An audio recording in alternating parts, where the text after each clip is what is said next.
नमस्कार. मी अर्चना. आज अश्विनी स्वादिष्ट किचनमध्ये आज सगळ्यांचा जिव्हाळ्याचा अतिशय लाडका पदार्थ मी तुम्हाला दाखवणार आहे. मी लाडका पदार्थ असं का म्हणतेय, तर रोज नाश्ता करणारे लोक जे पोहे, उपमा, थालीपीठ खातात, शिरा खातात, ते आवर्जून रविवारी एक ठराविक पदार्थ म्हणजे पॅटीस हे सगळ्यांचे ठरलेला पदार्थ असतो, जो वाफाळलेल्या चहा बरोबर घ्यायला त्यांना आवडतो. ठराविक बेकरीमधनं तो आणला जातो. तो पॅटीसचा प्रकार मी आज तुम्हाला दाखवणार आहे. तर आपण त्याचं साहित्य पाहूया आणि लगेचच कृती करूया. आता आपण पॅटीससाठी लागणारं साहित्य पाहतोय. 4 मध्यम आकाराचे बटाटे मी उकडून घेतलेले आहेत. स्वच्छ धुवून उकडून घ्यायचे बटाटे, सालं काढून हातानेच कुस्करून घ्यायचे आहेत. हे 2 वाट्या गव्हाचं पीठ घेतलेलं आहे. बाहेरचे पॅटीस बरेचदा आपण मैद्याचे असलेले पाहतो, पण आज मी तुम्हाला गव्हाचे दाखवते. तुम्ही तुमच्या आवडीप्रमाणे मैद्याचे करू शकता किंवा अर्धा गहू अर्धा मैद्याचं सुद्धा करू शकता. इथे मी 1 चमचा जिरं घेतलेला आहे, अर्धा चमचा ओवा घेतलेला आहे, 2 टेबलस्पून साजूक तूप आहे, मीठ आहे 1 टेबलस्पून, कोथिंबीर आहे बारीक चिरलेली, कॉर्नफ्लॉवर आहे 2 टेबलस्पून, चाट मसाला अर्धा टीस्पून, 1 टीस्पून गरम मसाला, 4 हिरव्या मिरच्या, 1 इंच आलं आणि 4-5 लसणाच्या पाकळ्या याचं मी बारीक वाटून घेतलेलं आहे वाटण, आणि 6 ते 7 कडीलिंबाची पानं घेतलेली आहेत बारीक चिरून. आता या सगळ्या साहित्यात आपले खुसखुशीत पॅटीस तयार होतील.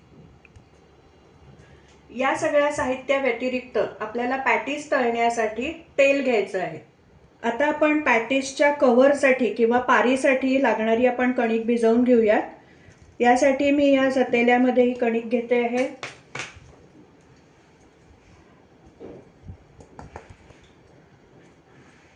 जिरं घालते, त्याच्यात ओवा घालते आहे, आपण चवीनुसार याच्यात मीठ घालतोय. मी साजूक तूप घेतलंय मोहन म्हणून, पण मी इथे कडकडीत तुपाचं मोहन घालत नाहीये. हे फक्त तूप मी ह्याला चोळून घेणार आहे. तुम्हाला हवं असेल तर तुम्ही तेलाचं मोहन सुद्धा इथे घालू शकता, ज्यामुळे पारीक आपली खुसखुशीत होणार आहे.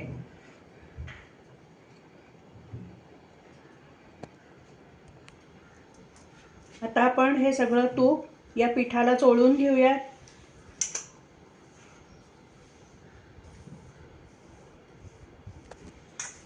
हे बघा, मी सगळीकडे तूप आता छान चोळून घेतलेलं आहे, त्यामुळे तुम्हाला कणिक दिसताना सुद्धा थोडीशी रवाळ झालेली दिसत असेल.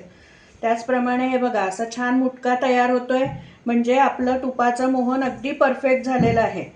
आता आपण त्याच्यात लागेल तसं थोडं थोडं पाणी घालून ही कणिक भिजवून घेणार आहोत. घट्ट कणिक भिजवायची आहे, जसं आपण पुऱ्यांना भिजवतो त्याप्रमाणे.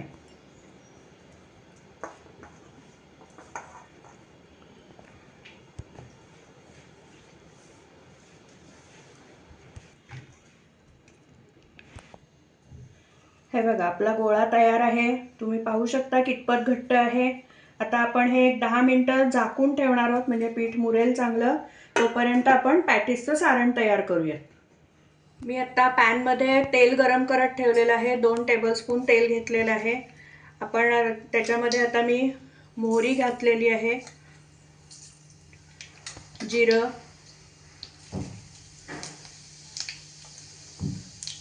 हिंग, हळद,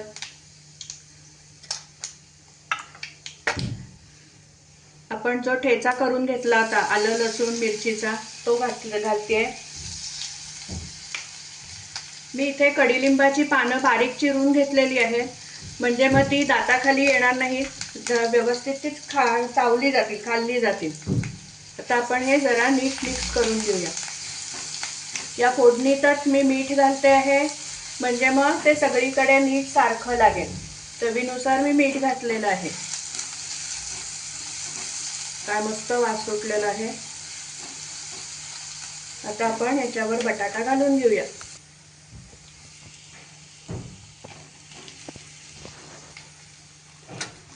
आता फोडणीमध्ये आपण बारीक केलेले बटाटे घातलेले आहेत. आता आपण हे छान हलवून घेऊया.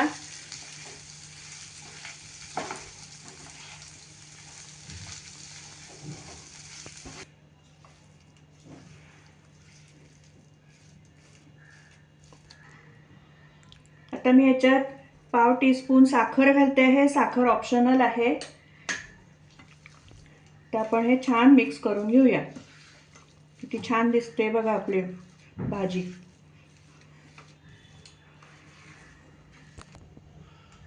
गॅस कमी ठेवलेला आहे. आता आपण या भाजीला एक 2 ते 4 मिनिटं छान वाफ देऊन घेऊया.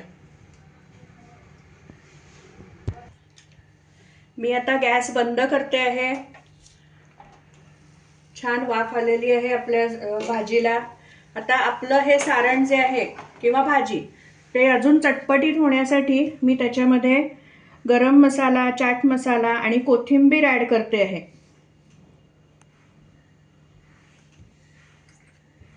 वाह, काय सुंदर वास पसरलाय. किती दिसतंय पण किती टेम्पटिंग एकदम. तर आपण हे छान मिक्स करून घेऊया आणि मग सारण गार करत ठेवूया.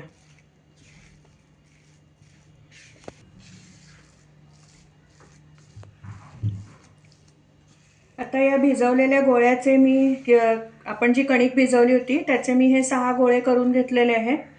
आता त्यातल्या आपण पहिल्यांदा 3 पोळ्या लाटून घेऊयात आणि मग पॅटिसची कृती करूयात. आपलं पीठ बघा कसं छान मऊ भिजलेलं आहे. आता आपण त्याचा छान गोळा करून घेतोय. आता आपण त्याची पोळी लाटून घेऊयात. खूप पातळ लाटायची नाही आहे पोळी.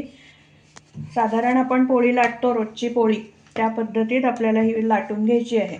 किती छान लाटलं जात आहे बघा. कडा सुद्धा एकसारख्या लाटल्या जात आहेत. हे बघा इतकं छान मऊ पीठ भिजलेलं आहे की त्याला लाटताना आपल्याला थोडी सुद्धा पिठी लावायला लागलेली नाहीये. जर का पिठी लावायला लागली तर अगदी थोडी लावायची, कारण जास्त पिठी लावली गेली तर ती तळताना तेलात उतरते. त्यामुळे अगदी थोडीशी पिठी लावून ते लाटायचं. पण आता आपल्याला अजिबात लागलेली नाहीये पिठी. आता आपण पुढच्या 2 पोळ्या याच पद्धतीने लाटून घेऊया. हे बघा तुम्ही पोळीची जाडी पाहू शकता. किती प्रमाणात आपल्याला पोळी जाड ठेवायची आहे.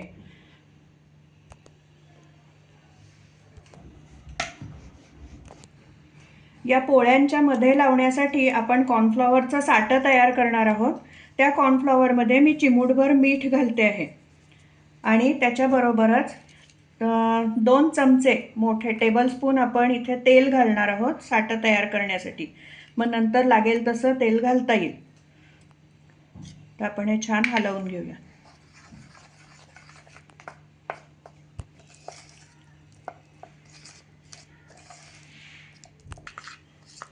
हे बघा आपलं हे साठं या पद्धतीत तयार झालेलं आहे. तुम्ही पाहू शकता पेस्ट स्वरूपात हे तयार होते.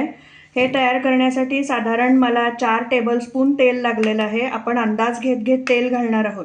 यामध्ये पाणी अजिबात घालायचं नाही आहे. कॉर्नफ्लॉवर आणि तेल किंवा तुम्हाला हवं असेल तर तूप तुम्ही याच्यात घालू शकता.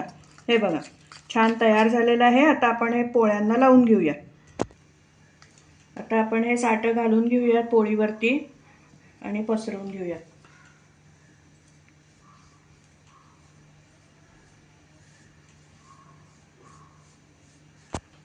हे बघा हे साठं पूर्ण पसरवलं आहे. त्याच्यावर मी आता दुसरी पोळी ठेवते. याच पद्धतीत या पोळीवर सुद्धा मी साठं लावणार आहे.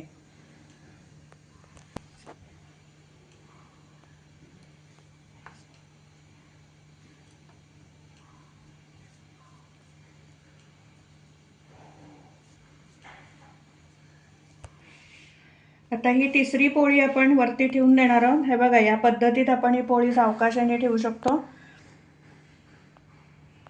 एकावर एक नीट बसल्या पाहिजेत पोळ्या. आता आपण याला फोल्ड करून घेऊया. कसे फोल्ड पाडतीये बघा.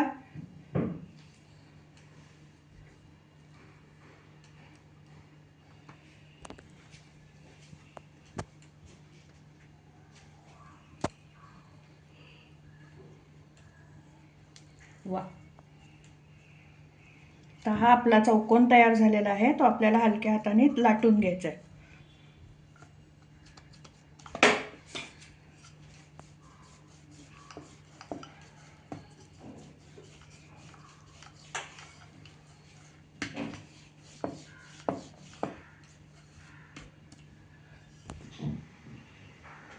गरज वाटली तर थोडीशी कणिक लावा लाटताना.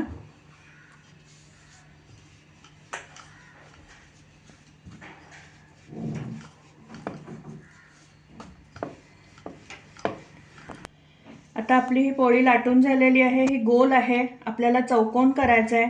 मी कटरनी ह्याचा चौकोनी आकारामध्ये ती पोळी करून घेते आहे.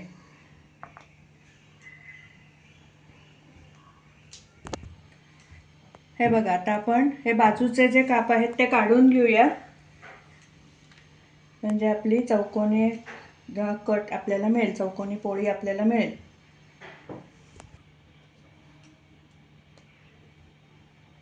आता आपण एकसारखे त्याचे कट करून घेऊया.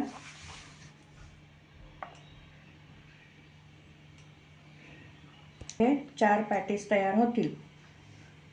आता या पॅटीसमध्ये आपल्याला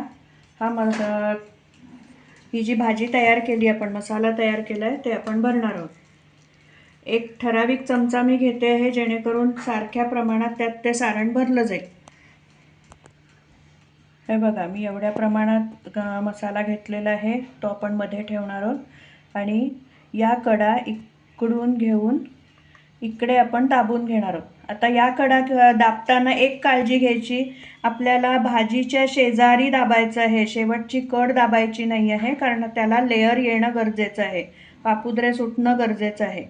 त्यामुळे काळजीपूर्वक बघा कसं दाब द्यायचं आहे.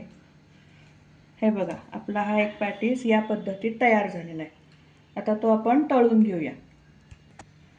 हे बघा, ही कड जरा जाड वाटली तर ते थोडंसं लाटून घ्यायचं. तसं मी थोडंसं लाटून घेते आणि मग आपण पुढचं त्याच्यामध्ये भाजी भरून पॅटीस करूया. हे बघा, आता व्यवस्थित दिसते ना कड.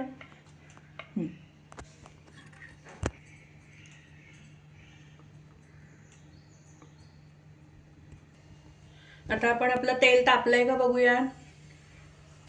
हे बघा, लगेच वरती आलं ना, म्हणजे आपलं तेल व्यवस्थित तापलेलं आहे. आता आपण आपले हे पॅटीस तळून घेऊया.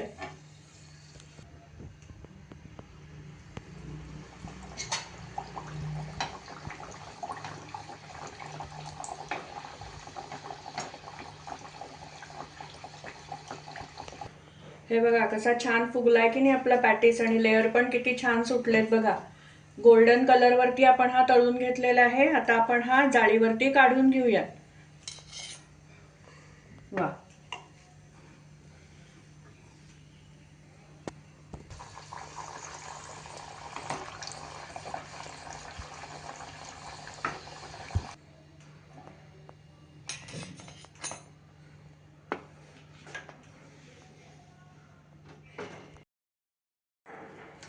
आज आपण जेवढं साहित्य घेतलंय त्या साहित्यामध्ये या साईजचे 10 पॅटीस तयार झाले आहेत. त्या प्रमाणात तुम्ही तुमचा अंदाज घेऊन साहित्य घेऊन घरात पॅटीस बनवू शकता. हेल्दी, टेस्टी, क्रिस्पी आणि अगदी खुसखुशीत असे आपले पॅटीस तयार झालेत. काय मस्त लेअर सुटलेत, घमघमाट सुटलाय घरामध्ये, आणि कलर तर बघा अप्रतिम. हेल्दी म्हणण्याचं कारण असं की आज आपण याच्यात मैद्याचा वापर अजिबात केलेला नाहीये, आपण गव्हाच्या पिठाचे पॅटीस बनवले. तुम्हाला आवडत असतील तर तुम्ही मैद्याचेही बनवू शकता, पद्धत हीच. तुम्हाला आजचा हा व्हिडिओ कसा वाटला? पॅटीस बरोबर खाण्यासाठी आपण इथे टोमॅटो सॉस दिला आहे. अगदी सॉस शिवाय सुद्धा हे पॅटीस अतिशय सुंदर लागतात. त्याच्याबरोबर 1 कप गरमागरम चहा मिळाला तर क्या बात है. तुम्हाला आजचा व्हिडिओ आवडला असला, रेसिपी आवडली असली तर पटकन व्हिडिओला लाईक करा आणि लिंक जास्तीत जास्त लोकांमध्ये शेअर करा. अजूनपर्यंत माझ्या चॅनलला जर सबस्क्राईब केलं नसेल तर सबस्क्राईब पण करा, म्हणजे असेच नवनवीन छान टेस्टी पदार्थ तुम्हाला पाहायला मिळतील. सबस्क्राईब करताना शेजारचं बेल आयकॉनही दाबायला विसरू नका, म्हणजे वेळोवेळी पाठवलेली नोटिफिकेशन्स तुमच्यापर्यंत अगदी लगेच पोहोचतील. पुन्हा आपण लवकर अशा छानशा हेल्दी, टेस्टी, स्वादिष्ट रेसिपीसह लवकर भेटूया. तोपर्यंत धन्यवाद.